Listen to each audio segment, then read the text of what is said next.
Welcome, dear students, teachers, and friends, to another moral story of The Cheetah and the Fox. Once there lived a cheetah and a fox in a forest. They were very good friends.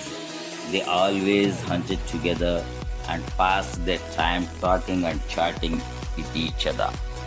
One day, as they were walking near the river, the cheetah saw its reflection in the water and said, "I am so handsome.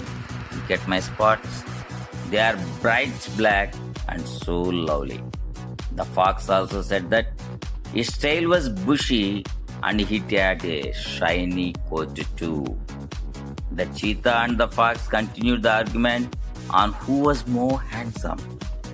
The fox knew that he was not really as handsome as the cheetah. So finally he said, "I know you are handsome, but it would have been wonderful if you had brains like me."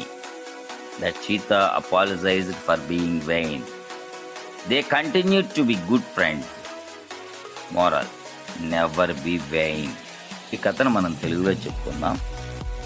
ఒకప్పుడు ఒక అడవిలో ఒక చిరుత మరియు నక్క నివసిస్తూ ఉన్నాయి.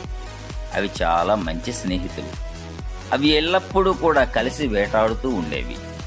ఒకరితో ఒకరు మాట్లాడుకుంటూ కబుర్లు చెప్పుకుంటూ సమయాన్ని గడుపుతూ ఉండేవి.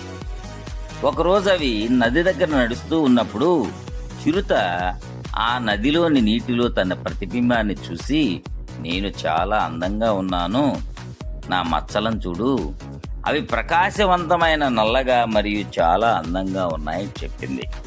దానికి నక్క కూడా దాని తోక పొదగా ఉందని మరియు దానికి మెరిసే కోటు కూడా ఉందని చెప్పింది. అలా చిరుత మరియు నక్క ఎవరు ఎక్కువ అందంగా ఉన్నారనే దానిపై వాదనను కొనసాగించాయి. అయితే నక్కకు తెలుసు నిజంగా తాను చిరుత అంత అందంగా లేనని.